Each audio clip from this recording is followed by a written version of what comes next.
Assalamualaikum warahmatullahi wabarakatuh. Kabar gembira, pengelolaan kinerja 2025 telah resmi rilis. Jadi sudah muncul di fitur PMM, bukan lagi demo seperti dulu.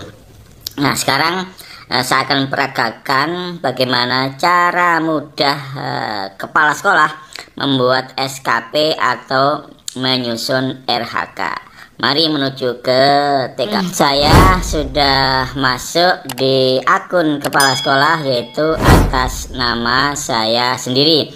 Saya akan menunjukkan, memperagakan, memberikan tutorial bagaimana cara atau langkah mudah menyusun SKP atau menyusun RHK yang merupakan langkah awal sebuah perencanaan pengelolaan kinerja.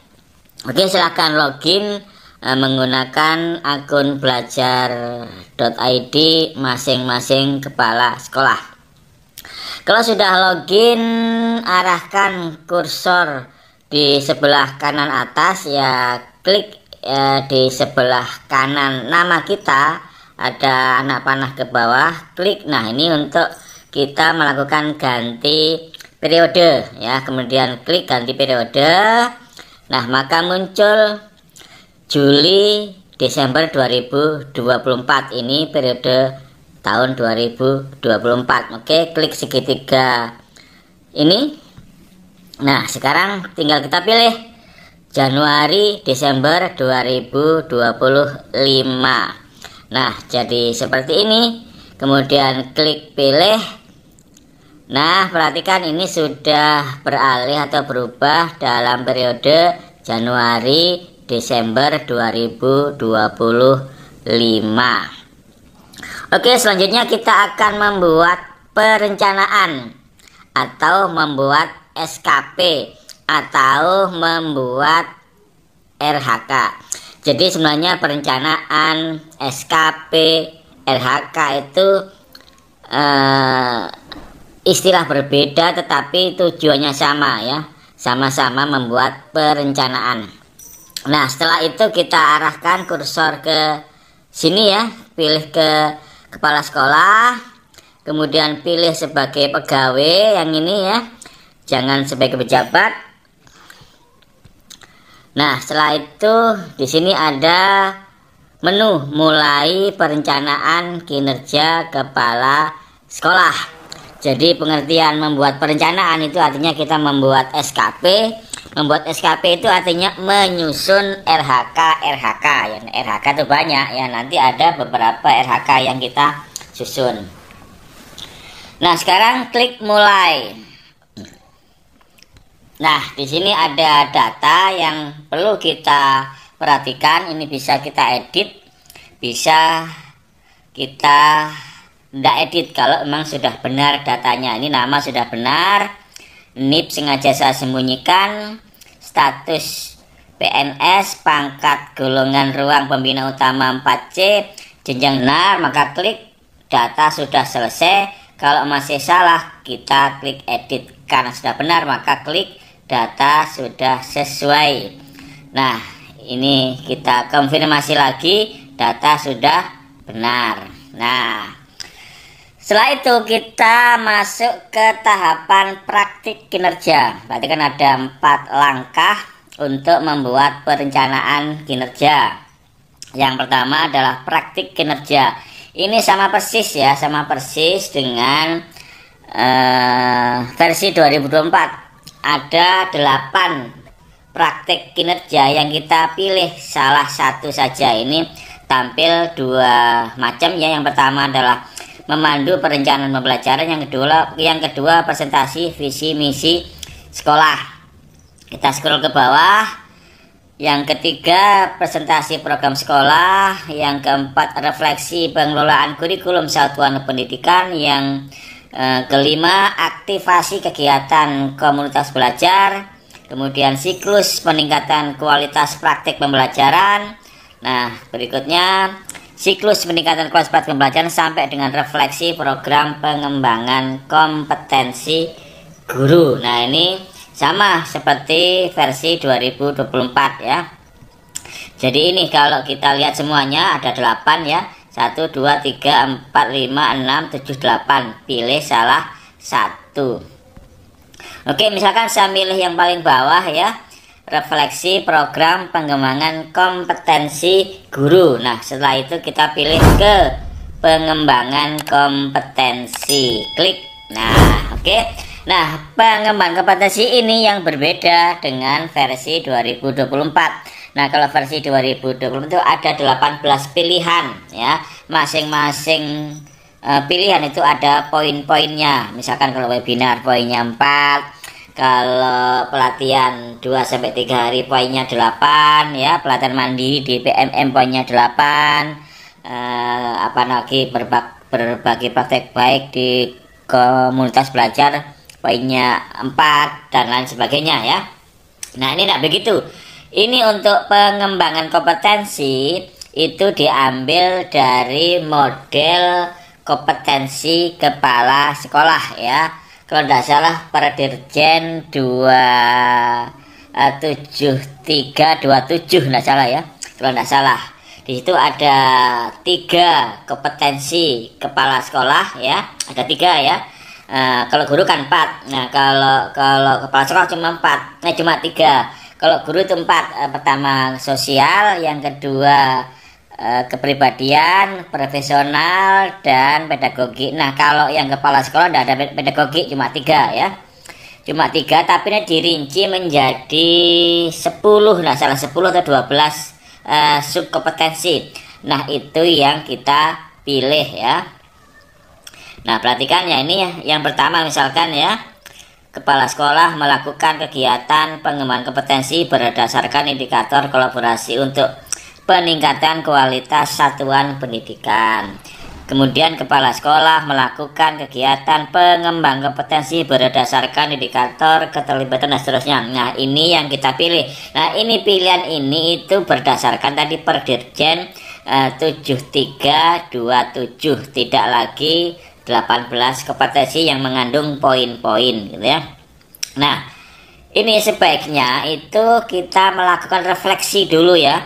Dari sekian kompetensi ya, 8 atau 10, saya ingat ya 8 atau 10 atau mungkin 12 ya. Itu mana yang kompetensi kita lemah, itu sebaiknya kita melakukan refleksi. Refleksi itu ada juga menunya di PMM ya. Oke, kita pilih ini ya, kepala sekolah melakukan kegiatan pengembangan kompetensi berdasarkan indikator kolaborasi untuk peningkatan kualitas satuan pendidikan. Nah, oke, sekarang kenapa saya pilih ini? Karena sudah melakukan refleksi ya. Nah, ini refleksi itu di sini. Nah, saya klik ini. Dan sebelumnya ini, sebelum saya mengisi ini, saya sudah melakukan refleksi. Nah, hasil refleksinya itu seperti ini ya. Jadi ada 3 kompetensi untuk kepala sekolah. Pertama kepribadian, yang kedua sosial, yang ketiga profesional ya. Saya kebetulan setelah refleksi itu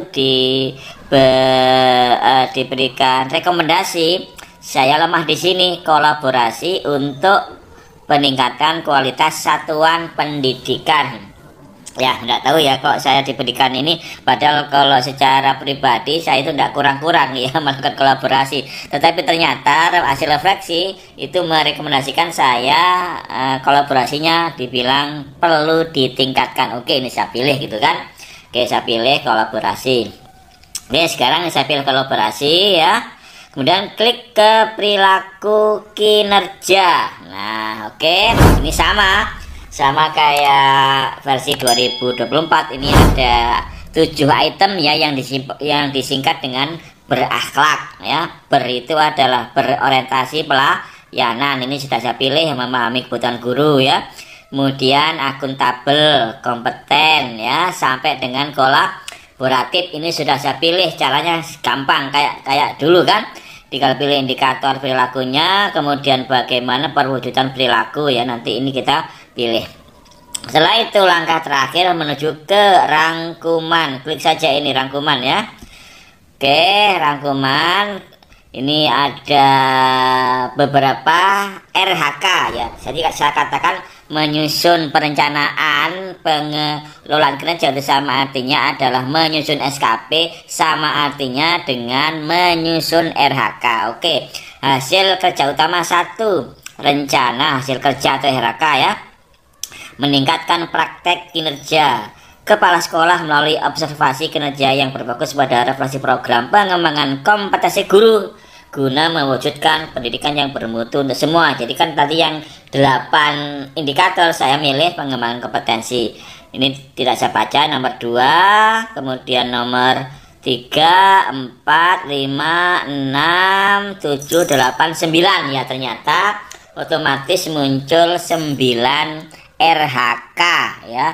Muncul otomatis 9 RHK. Nah, nanti untuk kepala sekolah yang lain mungkin beda pilihan, juga mungkin belum tentu 9 ya, saya tidak tahu persis ya. Kebetulan ini muncul otomatis 9 RHK ya. Kemudian yang perilaku kerja ini sama, ada 7 aspek yang dinilai oleh atasan. Oke, setelah itu paling bawah ya, ini perilaku kerja kan yang ke-6 adaptif, kemudian kolaboratif. Nah setelah itu kita kumpulkan, klik kumpulkan. Nah ada keterangan seperti ini, setelah dikumpulkan perencanaan akan otomatis disetujui dan tidak dapat diubah lagi.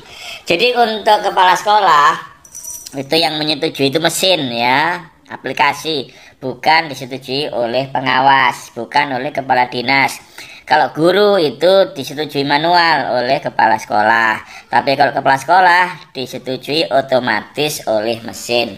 Maka ini kita ketik ya, saya menyatakan bahwa saya menyetujui untuk mengumpulkan perencanaan dan isinya sudah sesuai. Kita ketik seperti ini ya.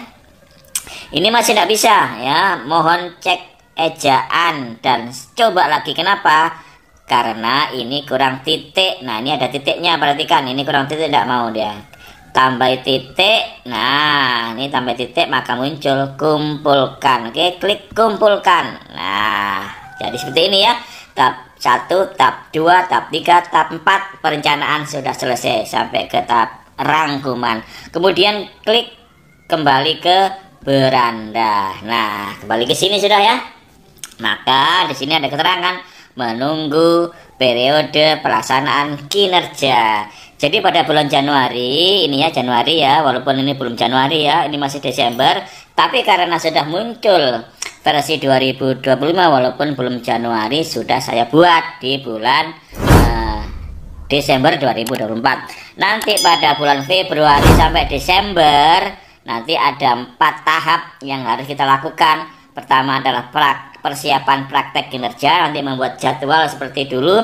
Kemudian pelaksanaan praktek kinerja atau observasi, kemudian adalah praktek tindak lanjut, yang terakhir adalah penilaian dan penetapan predikat kinerja. Oke, sampai di sini mudah-mudahan dapat dipahami. Saya akhiri, wassalamualaikum warahmatullahi wabarakatuh.